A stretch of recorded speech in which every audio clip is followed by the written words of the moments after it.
sustainability, the trendy word.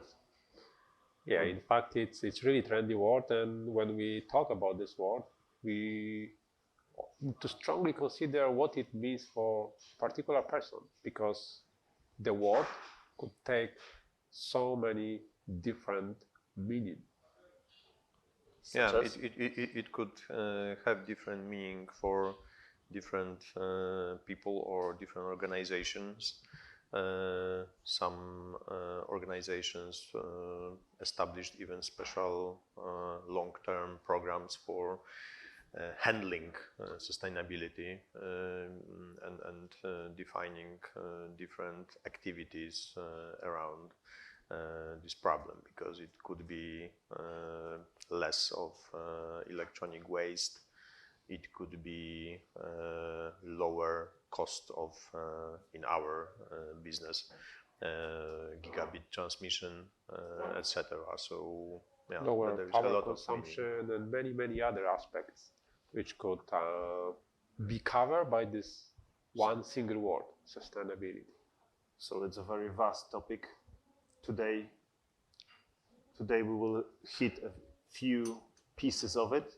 So viewers, welcome to our coffee break. Today we will talk about sustainability.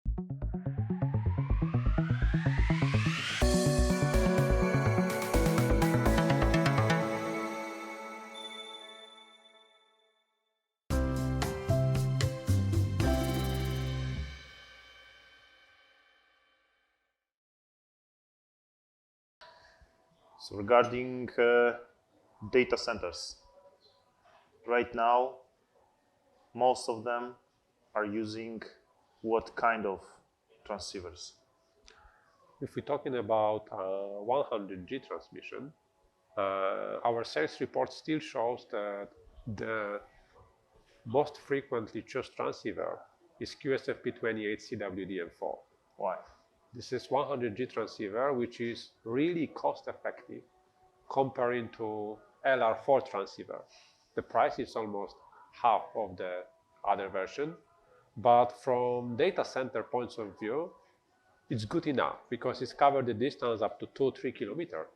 So it's perfectly address the needs of data center in terms of the distance, and it's half price of the other transceiver.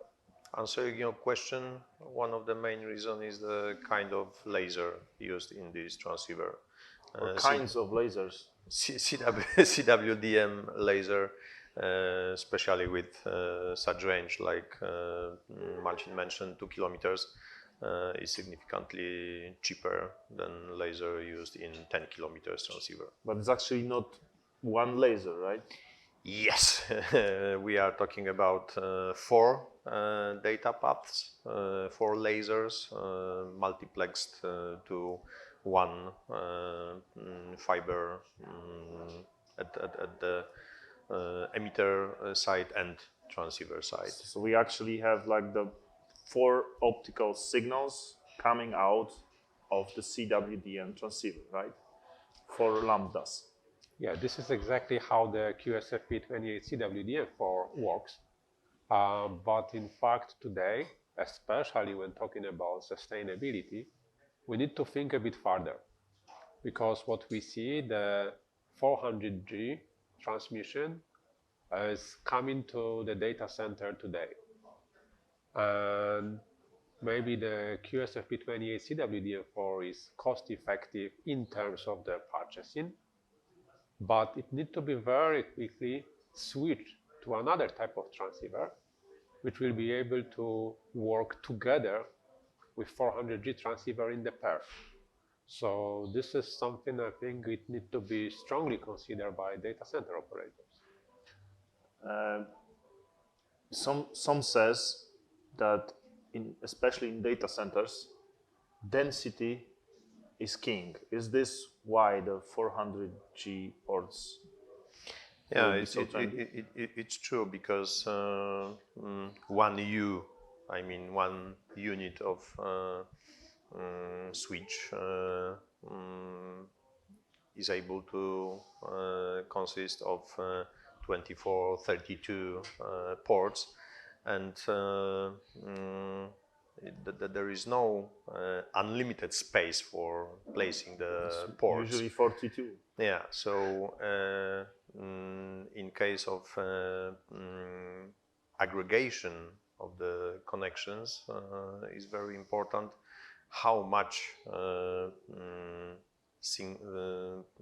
how much servers we are able to connect to such a switch. So aggregation of 4 100G transmission into 400G port, or in near future 800G port, is exactly what you mentioned. We can aggregate much more connections to the single servers than number of ports we are able to use. So we actually, in data center, we want to utilize as much to be used by servers rather than switches or networking devices, right? Exactly. This is one of the points, and this really needs to be considered by the data center operators, that instead of using CWDM4 transceiver, it's a high time to change to using the single lambda transceiver with the similar distance. There is one which is also able to cover 2 km, which is called FR1, and this transceiver is already much cheaper than LR4. It's a bit higher than CWDM4 in terms of price, but the great advantages of this transceiver are that it could be directly connected to 400G transceiver on the other port. So the first step of migration to 400G technology will still need for us to connect 100G devices to 400G devices and then stack few 400G devices to each other. So investing in FR1 could save the cost of investment in long term. So in terms of the sustainability that we mentioned, it makes the current purchase of the FR1 transceivers more future-proof, because they can either work with 100G aggregator switches and 400G aggregation switches, right? Right. What's more, the 800G transceiver will use on the line side exactly same modulation and optical signal which today is used in the FR1 100G transceiver. So it means that the future proof is not only for migration to 400G, but is also capable to connect to 800G transceiver. Also, what we've noticed from the top chip vendor, the first samples of 1.6 terabit transceiver chipset, they will also contain 16 optical lanes, each with 100 gigabit speed. So it seems that using the FR1 will be not only today's 400G generation, but it also will be able to use together with 800G and 1.6 tera transceiver in the future.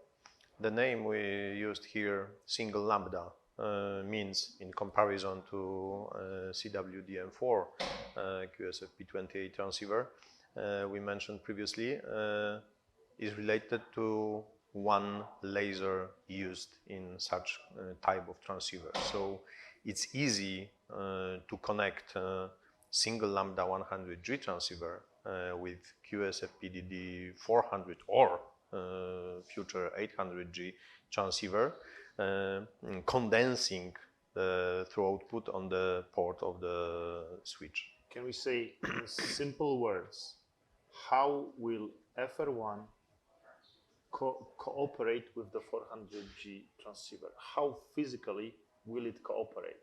Physically, we are using the special type of cable, which is on one side and with LC connector for 100G transceiver, and on the other side it has MPO connector for QSFP DD 400G transceiver. So we are able to connect 4 lasers, 4 lambdas on 400G transceiver with single lambda on the 100G transceiver. But still in 400G switch, these are 4 logical separate transmissions. Right? Yeah. So that's about sustainability in a data center. Invest in FR1 transceivers that will work for a long time utilizing the newest technology of transceivers for many years upwards.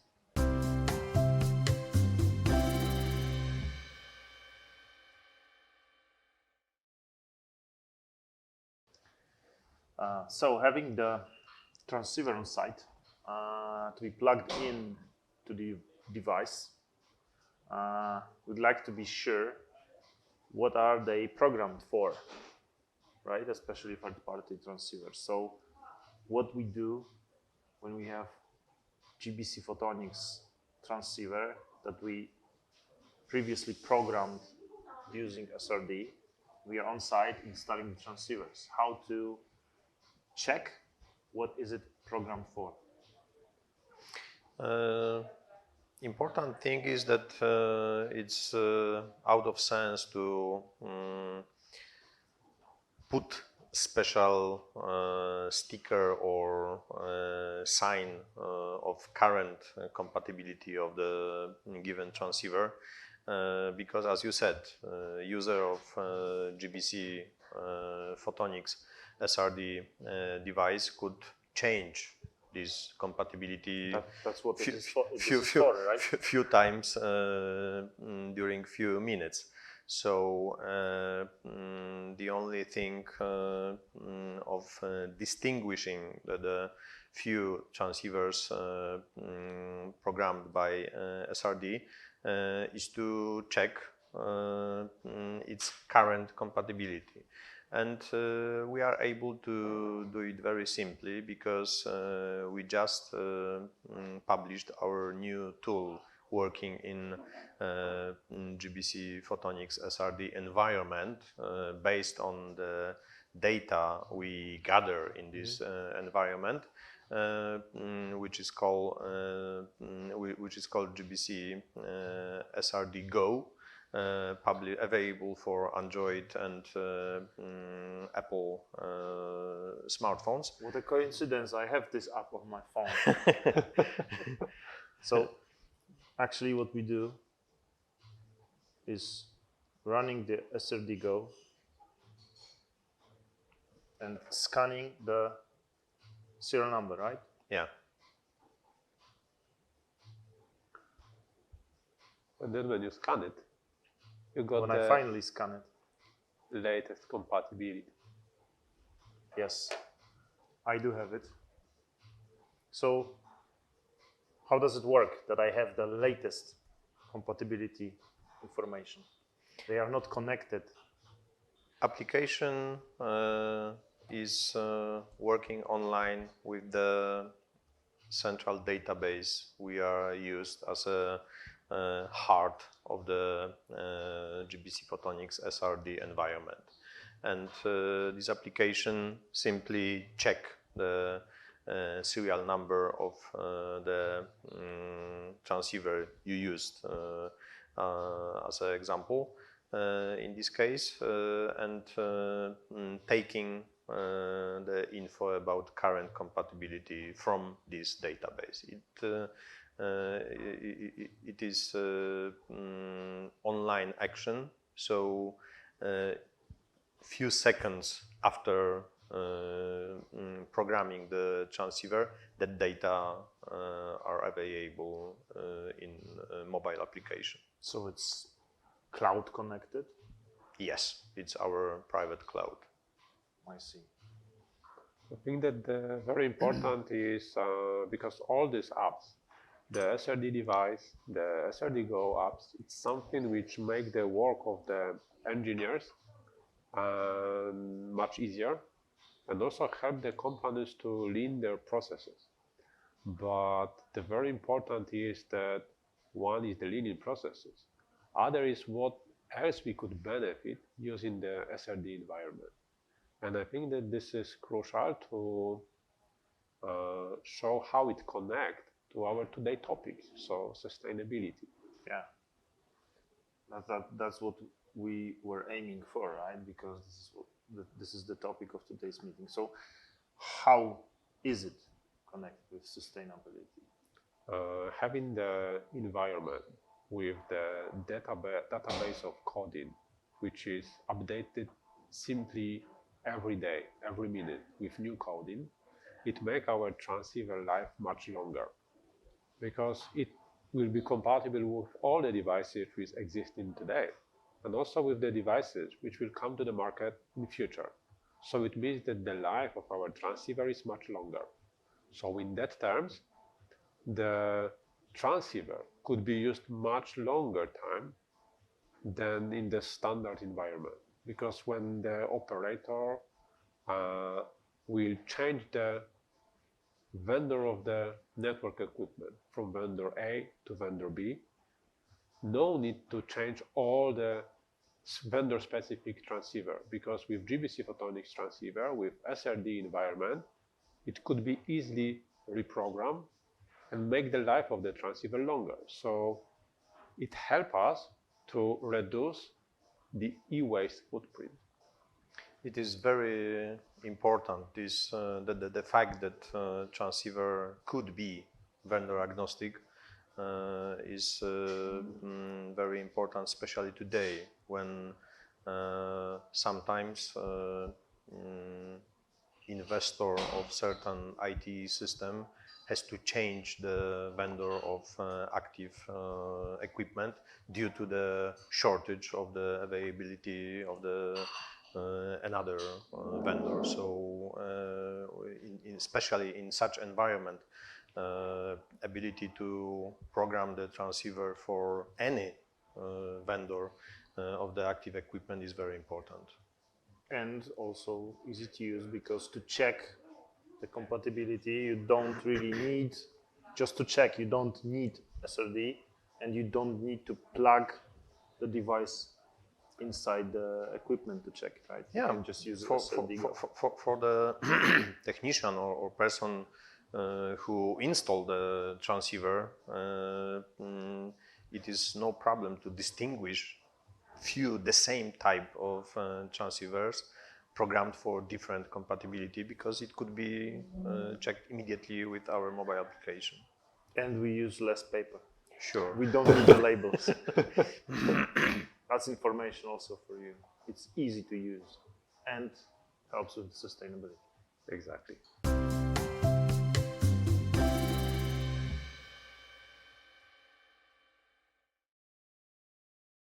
So the sustainability is the one topic that we are talking about, but as a part of it, we were talking about the transceivers that could be actually future-proof, because they can be either reused in different active equipment while reprogrammed through SRD, or they are the future-proof design, like we said about the FR1s. But actually, we can be even more future-proof, right? This is another topic we would like to bring today. Is really universal optical transceiver. This is the transceiver which could work today with the speed 10 gig. And this speed could be upgraded just by changing the operation mode to 25 gig with single click. So this is a solution which could be really useful for network operators. The huge advantage of this transceiver is not only changing the speed between 10 and 25 gig, it's also number of applications we could use this transceiver, because it could be used on single fiber, it could be used on dual fiber network, it could be used in the dark fiber solution as well as DWDM solution. It could work as a fixed DWDM, tunable DWDM, or auto-tunable DWDM. So the application we could use this transceiver, the number of applications is really huge. Even more, it could work as a Ethernet transceiver, carrying the Ethernet traffic, but it could also work with C pair I and E C pair I protocols as a transceiver supplying the antennas of cellular network, especially when it could work in wider temperature range related to even outside installation with extremely high or extremely low temperatures. So, which applications can benefit most of using the universal optical transceivers? On which applications that operators can benefit most of this future-proof design? I think that the really beneficial it will be to connect the base station because so the 5G could be also deployed in the 5G, but because it supports also the lower speed, it could be also deployed still in the 4G networks. So it all depends what is the current status of the developing the network by the particular operator, and it could be used there dynamically. And even later we change the requirement for the higher bandwidth. We still could use the same transceiver, just changing the operation mode. I think that especially for the operators and many teams working on site and installing the new antenna spots, it's really important that this transceiver have this auto-tuning feature, because auto-tuning feature, the two most beneficial things of having such feature in the transceiver is, first of all, it's completely switch or device agnostic. It means that the device do not need to support DWDM transceiver, do not need to support the tuning features, because all the process of tuning the wavelength, the available wavelength, is done by the intelligence built in the transceiver.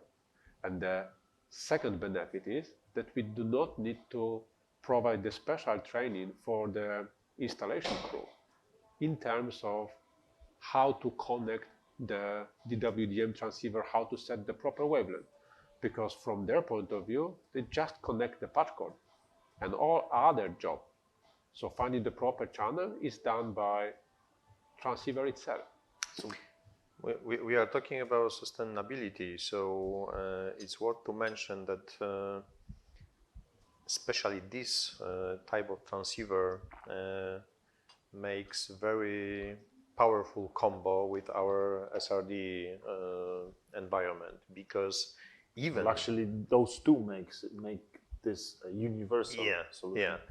Because we can use this transceiver even in the network devices which not supports generally the tunable transceivers, or we can program the mode mentioned by Marcin by SRD, not by functionality of the switch. So even if switch do not have functionality of automatic switch from 10 to 20 G speed of transmission, we can program certain mode with SRD. And so actually it increases the features of the network equipment, of the active network equipment. So devices that are not dedicated to work in DWDM networks can be used in DWDM networks. Exactly. It makes a huge range of possible usage of this transceiver. So the number of applications it could be used is, if we talk about the variation, it's really huge. Because we have, first of all, the physical environment, which is, as mentioned previously, single fiber, dual fiber, DWDM network, dark fiber. We have also 4 different speeds available. And when adding the features of coding the transceiver for different vendor and fixing the particular speed and operating mode, if the particular vendor equipment do not support serving particular transceiver, it makes the really huge number of applications of just single transceiver. So is it safe to use the universal optical transceiver in the different applications, one by one after another, after we exchange the equipment? What's the durability of this transceiver? How many years we can use it as operator? MTBF of transceiver we offer is much longer than lifetime of network equipment, so we don't see any problem with exchanging the compatibility or mode, work mode of the transceiver if we can use it in different environments. So it will work as good as new. Yeah. And we eliminated the wastes. We even generate even less e-waste, like you said.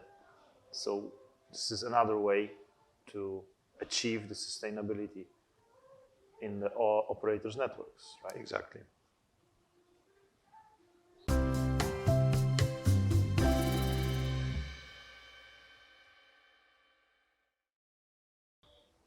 So thank you, viewers, for being today with us. We hope that we made the sustainability topic a little bit closer to you, and we also shared with you how we can help telco and data center companies to achieve the sustainability. And to make it even easier for you, we have the unique opportunity for you to receive the universal optical transceiver set for the free testing.